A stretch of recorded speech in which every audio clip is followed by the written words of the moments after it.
محبت کی گرماہٹ۔ تنویر ایک خاموش مزاج، نرم دل اور حساس طبیعت رہنے والا لڑکا تھا جو بظاہر عام سا دکھائی دیتا تھا، مگر اس کے اندر ایک ایسی گہرائی تھی جس تک پہنچنے کا راستہ بہت کم لوگوں کے پاس تھا۔ وہ لمبا، دبلا، شستہ گفتگو کرنے والا، وہ ہمیشہ دوسروں کا خیال رکھنے والا انسان تھا۔ شاید اسی لیے لوگ اس کے ساتھ جلدی مانوس ہو جاتے، مگر وہ خود بہت احتیاط سے کسی کو اپنی زندگی میں داخل ہونے دیتا تھا۔ اس کی آنکھوں میں ایک عجیب سی تکن بسی رہتی، جیسے وہ دنیا کو ہنستے ہوئے چہرے سے دیکھتا ہے مگر دل کے اندر کسی انجانے بوجھ کے ساتھ جیتا ہے۔ وہ پہلی بار شہر سے دور ایک نئے بیجی میں آ کر ٹھہرا تھا، ایک ایسی جگہ جہاں نئے مسائل، نئے لوگ اور نئے رنگ اس کے منتظر تھے۔ اسے امید تو تھی کہ ماحول بہتر ہوگا، مگر ایک چھوٹا سا خوف بھی دل میں تھا کہ پتہ نہیں یہاں کا تجربہ کیسا نکلے گا۔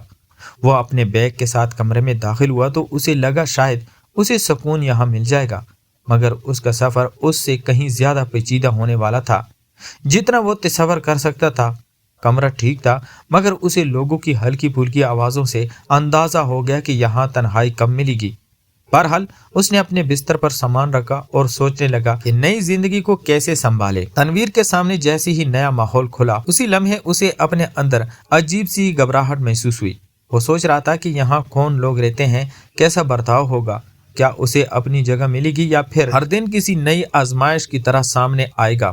جو ہی وہ باہر آیا، اسی بیجی کا منیجر نظر آیا، ایک مرد جو عمر میں اس سے زیادہ تھا مگر چہرے پر سکون اور بات میں نرمی تھی۔ یہی پہلی چیز تھی جس نے تنویر کو تھوڑا مطمئن کیا۔ منیجر کا نام رافع تھا، درمیانی قد، صاف شیو، سنجیدہ مگر نرم لہجہ۔ اس نے تنویر کا بستر دیکھا، اس کا سامان رکھا دیکھ کر بولا، اگر کسی چیز کی ضرورت ہو تو بتا دینا، یہاں تو محفوظ ہو۔ تنویر نے پہلی بار خود کو ذرا ہلکا محسوس کیا، جیسے کسی نے اسے یہ یقین دلایا ہو کہ اس کی زندگی میں جانے کتنی دیر بعد کوئی ایسا آیا ہے جو اس کے دل کی گھبراہٹ کو سمجھ سکتا ہے۔ شام گزرتی گئی اور تنویر نئے ماحول سے مانوس ہونے کی کوشش کرتا رہا، مگر جیسے جیسے رات اترتی گئی اس کے دل میں ایک انجانی سی بے چینی نے ڈیرے ڈالنے شروع کیے۔ اسے اپنے آس پاس کے لوگ معمولی طور پر خوش مزاج لگے، مگر ان میں کوئی ایسی چیز نہیں تھی جیسے وہ پوری طرح سمجھ سکے۔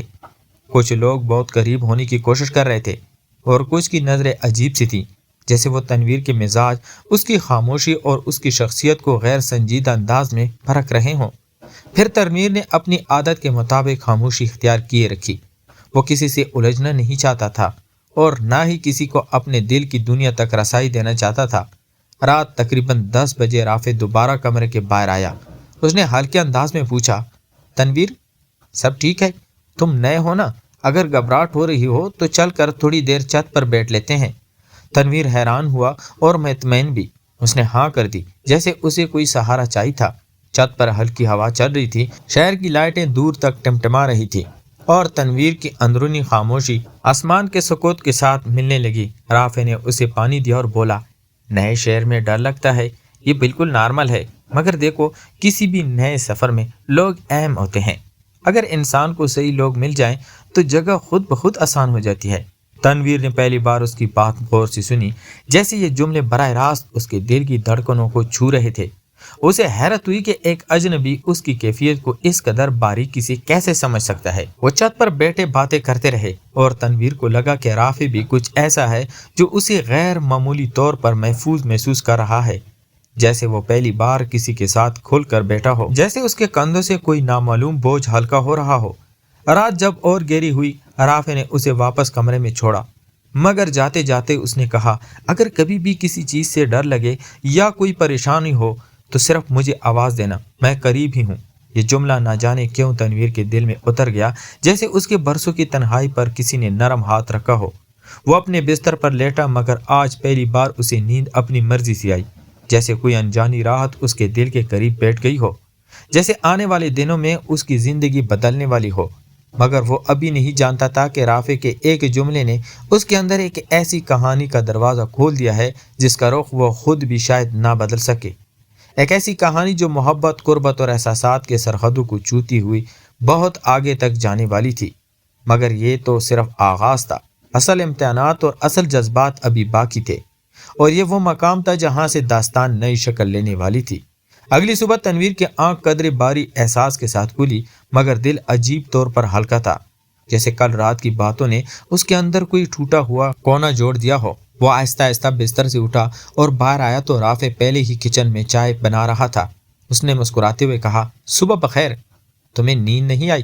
تنویر نے سر ہلایا، مگر نہ جانے کیوں رافع کی آواز آج دل میں کچھ زیادہ ٹھہر گئی۔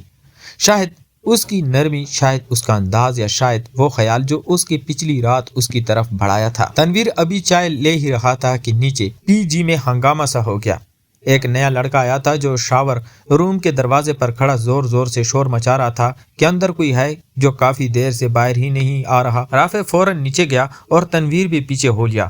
دونوں نے جب دروازہ بجایا تو اندر سے کوئی جواب نہ آیا۔ رافع نے چابی سے دروازہ کھولا تو اندر ایک لڑکا فروش بیٹا کانپ رہا تھا، جیسے شاید گھبراہٹ کے دورے سے گزر رہا ہو۔ وہ مسلسل یہی کہہ رہا تھا، مجھے لگا کوئی مجھے دیکھ رہا ہے، کوئی میرے پیچھے تھا، میں اکیلا نہیں تھا۔ رافع نے فوراً اسے سہارا دیا۔ تنویر نے رومال سے اس کے چہرے کو پانی سے صاف کیا اور پہلی بار رافع کی نگاہوں میں خوف کی ہلکی سی جھلک دیکھی، جیسے وہ کسی ایسی بات سے واقف ہو جس سے باقی لوگ ناواقف تھے، مگر اس نے کچھ کہا نہیں۔ وہ لڑکا پرسکون ہونے لگا تو رافع اسے روم میں لے گیا، مگر اس واقعے نے تنویر کو ہلا کر رکھ دیا، جیسے کہیں کچھ ایسا ہو رہا ہے جو سب کو دکھائی نہیں دے رہا، جیسے پی جی دیواروں میں کوئی خاموش راز چھپا ہو۔ شام ہوئی تو رافع نے تنویر کو چھت پر بلایا۔ وہ دونوں کنارے بیٹھے تھے جب رافع نے لمبی سانس لی اور پہلی بار کچھ ایسا کہا جو تنویر نے کبھی سوچا بھی نہ تھا۔ اس پی جی میں پچھلے سال ایک لڑکا تھا، وہ بہت خاموش، بہت احساس، تمہاری ہی طرح، مگر اس کے ساتھ یہاں کچھ ایسا ہوا جس نے اس کی پوری زندگی بدل دی۔ وہ راتوں کو چیخ کر اٹھتا تھا، کہتا تھا اسے لگتا ہے کوئی اسے گھورتا ہے، اس کی سانسوں میں سانس ملاتا ہے۔ وہ کہتا تھا وہ اکیلا نہیں ہے۔ تنویر چونک گیا۔ اس نے پہلی بار رافع کی آنکھوں میں اتنی گہرائی اور درد دیکھا، جیسے یہ داستان رافع کے دل میں کنندہ ہو۔ تنویر نے دھیمی آواز میں پوچھا، پھر کیا ہوا اس کے ساتھ؟ رافع نے اوپر آسمان کی طرف دیکھا، جیسے بہت پرانا زخم پھر سے زندہ ہو گیا ہو۔ وہ ایک دن اچانک چلا گیا، کسی کو کچھ کہے بغیر۔ میں نے بہت تلاش کیا مگر وہ نہیں ملا۔ تنویر خاموش ہو گیا۔ ہوا کی ٹھنڈک اس کے گرد لپٹی مگر دل کی دھڑکن تیز ہو گئی۔ اسے لگا جیسے اس پی جی میں کچھ ایسا ہے جس کی حقیقت ابھی کھلنی باقی ہے، جیسے رافع کے الفاظ میں کوئی انگیری کہانی دفن ہے۔ رافع نے لمحہ بھر کے بعد اس کا ہاتھ تھام لیا، اتنا نرم، اتنا پرسکون کہ تنویر کا دل جیسے لمحے بھر کو ٹھہر گیا۔ رافع نے کہا، اسے بچانے کی کوشش میں شاید میں خود کھو گیا، شاید میں اب بھی خود کو اس واقعے سے آزاد نہیں کر پایا، مگر تم۔ وہ جملہ ادھورا چھوڑ کر رکا اور تنویر نے دل کے اندر عجیب سی ہلچل محسوس کی۔ مگر میں کیا؟ اس نے مدھم آواز میں پوچھا، جیسے جواب سننے کا بھی ڈر ہو اور سننے کی خواہش بھی۔ رافع نے آہستگی سے کہا، تم میں وہ خاموشی ہے، وہ گہرائی ہے، جو معصومیت جو مجھے پھر سے زندہ کر رہی ہے، اور میں ڈرتا ہوں کہ کہیں تم بھی اس پی جی کے عجیب ماحول کا شکار نہ ہو جاؤ۔ میں نہیں چاہتا کہ تمہیں بھی وہی کچھ جھیلنا پڑے جو میں نے دیکھا۔ تنویر یکدم اندر تک کانپ گیا، مگر اگلی لمحے رافع کو باتوں کی لرزش میں ایک بے اختیار نرمی بھی چھپی تھی، جیسے وہ اپنے مکمل طور پر کھونا نہیں چاہتا، جیسے وہ اسے اپنے قریب رکھنا چاہتا ہو، محبت کی طرح، مگر بے آواز محبت، وہ محبت جو لفظوں سے زیادہ خاموشیوں میں بولتی ہے۔ تنویر نے پہلی بار رافع کا ہاتھ تھام کر مضبوطی سے دبایا، جیسے اسے یقین دلانا چاہتا ہو کہ وہ یہاں اکیلا نہیں ہے اور نہ ہی وہ کبھی اسے اکیلا چھوڑے گا۔ رافع کی آنکھوں میں ایک ایسی چمک جاگی جو شاید وہ بھی برسوں بعد محسوس کرا تھا، جیسے وہ کسی ایسے لمس کی کمی میں تھا جو آج اسے مل گیا ہو، جیسے کسی نے اس کی ٹوٹی ہوئی روح پر ہاتھ رکھ کر کہا ہو، میں ہوں نا۔ ہوا چل رہی تھی، شہر کی لائٹیں دمکتے ہوئی تنروں جیسی تھی، اور چھت پر بیٹھے دونوں انسان پہلی بار ایک دوسرے کے اتنے قریب تھے کہ دلوں کی دھڑکنیں ایک دوسرے کے الفاظ بن گئی تھی۔ رافع نے دھیرے سے کہا، تنویر، مجھے لگتا ہے ہماری زندگی میں کچھ موڑ آنے والا ہے، ایسا موڑ جو شاید سب کچھ بدل دے گا۔ تنویر نے اس کی طرف دیکھا تو پہلی بار اسے یوں لگا جیسے وہ جہاں بھی تھا اس میں بھی خوف تھا۔ اس سب سے زیادہ محفوظ احساس یہ تھا کہ رافع کے ساتھ بیٹھ کر اسے ایک ایسی گرمی، ایک ایسا سکون مل رہا ہے جو کبھی اس نے نہیں پایا۔ دونوں لمحوں تک ایک دوسرے کو دیکھتے رہے اور دل کے اندر ایک خاموش اعتراف بڑھتا گیا۔ کچھ بدل رہا تھا، کچھ شاید مگر بہت نرم، جیسے محبت نے پہلی بار اپنے قدم رکے ہوں، مگر وہ دونوں نہیں جانتے تھے کہ اسی رات پی جی پہ ایک ایسا واقعہ ہونے والا ہے جو پوری کہانی کا رخ بدل دے گا۔ رات گہری ہو چکی تھی اور پی جی کی خاموشی میں ایک عجیب سی گونج پھیلی ہوئی تھی، جیسے دیوار خود کسی نامعلوم راز کو خاموشی سے سنبھالے بیٹھی ہو۔ تنویر کھڑکی کے پاس کھڑا باہر کی خالی سڑکوں کو دیکھ رہا تھا، مگر اس کی سوچیں کہیں اور تھی۔ اس کے دل میں ایک خوف بھی تھا اور ایک نرمی بھی، ڈر اس بات کا کہ شاید اس جگہ کے واقعات محض اتفاق نہیں، اور نرمی اس لمحے کو جو آج چھت پر رافع کے ساتھ گزارا تھا، جب پہلی بار اسے کسی کے لمس میں وہ تحفظ ملا تھا جو برسوں سے اس سے چھوٹا ہوا تھا۔ اسی وقت دروازے پر ہلکی سی دستک ہوئی۔ تنویر چونکا اور جیسے دل کے اندر کچھ دھڑک سا گیا۔ دروازہ کھولا تو رافع کھڑا تھا، چہرے پر تھکن بھی تھی، تشویش بھی، مگر آنکھوں میں وہی بے حد مانوس سی گرمی۔ رافع نے آہستہ سے کہا، میں نیچے نہیں بیٹھ سکا، نہ جانے کیوں دل کو لگا کہ تم تنہا ہو۔ تنویر نے نظریں نیچی کر لی، مگر رافع کی موجودگی نے کمرے کا ماحول بدل دیا۔ وہ اندر آیا اور دھیمے لہجے میں بولا، آج جو کچھ ہوا اس نے مجھے پھر وہ سب یاد دلا دیا جو میں بھولنا چاہتا ہوں، مگر تمہیں دیکھ کر میں ڈرنے نہیں دیتا خود کو۔ لگتا ہے جیسے تم میری وہ کمزوری ہو جو مجھے محفوظ بنا دیتی ہے۔ یہ الفاظ تنویر کے دل میں آسمان پر گری پہلی ہلکی بوند کی طرح اترے۔ وہ خاموش تھا، مگر اس کی خاموشی بول رہی تھی۔ رافع نے آستگی سے اس کی طرف قدم بڑھائے، اس کی بہت قریب آ کر رک گیا، مگر اس نے کبھی کوئی جلد بازی نہیں کی، بس اتنا کہا، اگر تم چاہو تو میں یہ سب دور کر سکتا ہوں، تمہیں بھی اکیلا نہیں چھوڑوں گا۔ تنویر نے پہلی بار اس کی آنکھوں میں براہ راست دیکھا۔ وہاں کوئی خواہش نہیں، کوئی جلد بازی نہیں، صرف خالص محبت، ایک ایسا احساس جو شاید دونوں کے دلوں میں ایک ہی وقت میں جنم لے چکا تھا۔ تنویر نے نرمی سے کہا، شاید میں بھی یہی چاہتا ہوں کہ کوئی ہو جو مجھے سنبھال لے۔ اور جیسے ہی یہ جملہ ختم ہوا، ماحول ہولے ہولے بدلنے لگا۔ باہر ہوا چل رہی تھی اور اندر دونوں کے درمیان ایک ایسی خاموش غربت پھیل رہی تھی جس میں الفاظ کی ضرورت نہیں تھی۔ رافع نے دھیرے سے ہاتھ بڑھایا اور تنویر کے کندھے پر رکھا، جیسے اجازت مانگ رہا ہو۔ تنویر نے کوئی اعتراض نہ کیا، بلکہ جیسے برسوں کی بوجھ کے بعد پہلی بار کسی محفوظ سایہ دل کو قبول کر لیا ہو۔ رافع نے اسے آہستگی سے اپنے قریب کیا۔ دونوں کے درمیان فاصلہ ختم ہوتی ہی تنویر کے اندر ایک عجیب سی گرمی دوڑ گئی، وہ گرمی جو محبت میں ہوتی ہے، وہ سہارا جو سچ میں کسی کو اپنا ماننے پر ملتا ہے۔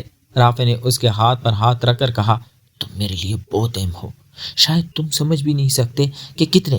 اور تنویر کے لبوں پر بے اختیار ایک نرم سی مسکراہٹ آ گئی۔ وہ رافع کے سینے پر سر رکھ کر کھڑا ہو گیا، گویا برسوں کی تکن کسی ایک مضبوط دھڑکن کے ساتھ مل کر ختم ہونے لگی۔ یہ وہ لمحہ تھا جہاں خوف اپنی موت خود مر گیا اور محبت نے پہلی بار سانس لی، جیسے زندگی نے دونوں کو نئے سرے سے چن لیا ہو۔ وقت تھم گیا تھا، رات کا سکوت کسی دعائیا خاموشی کی طرح دونوں کو گہرے ہوئے تھا۔ رافع نے اسے سہارا دے کر بستر پر بٹھایا اور دونوں کچھ دیر ایک دوسرے کے ساتھ بالکل خاموش بیٹھے رہے، مگر اس خاموشی میں عجیب سا سکون تھا، وہ سکون جو اس کو صرف وہی شخص دیتا تھا جو دل سے آپ کی پناہ بن جائے۔ تنویر نے دھیرے سے کہا، مجھے لگتا ہے کہ یہ پی جی، یہ شہر، یہ سب مجھے تم تک لانے کا بہانہ تھا۔ رافع نے اس کی بات سنتے ہی اس کا ہاتھ تھاما اور دھیمی آواز میں کہا، اگر تم چاہو تو یہ سفر یہاں سے شروع ہو سکتا ہے، ایک ایسا سفر جس میں تمہیں کبھی تنہا نہیں چھوڑوں گا۔ تنویر نے جواب میں صرف اتنا کہا، میں چاہتا ہوں، اور یہی دو الفاظ اس کہانی کی بنیاد بن گئی۔ یہی وہ لمحہ تھا جس نے تنویر کی زندگی بدل دی۔ وہ تنہا لڑکا جو خوف میں جیتا تھا، آج ایک ایسے انسان کے ساتھ بیٹھا تھا جو اسے مکمل کر رہا تھا، جو اس کی نرمی، اس کی خاموشیوں کو سمجھ رہا تھا۔ رات آہستہ آہستہ گزرتی گئی اور دونوں ایک دوسرے کے ساتھ بیٹھے رہے، بغیر کسی جلدی کے، بغیر کسی فاش انداز کے، صرف محبت کی اس روشنی میں جو دونوں کے درمیان خود بہت روشن ہوتی جا رہی تھی۔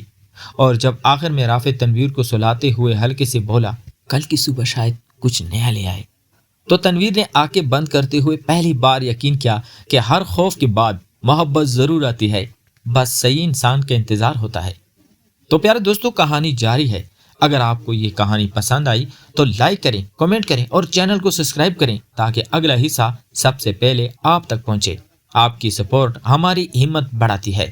شکریہ۔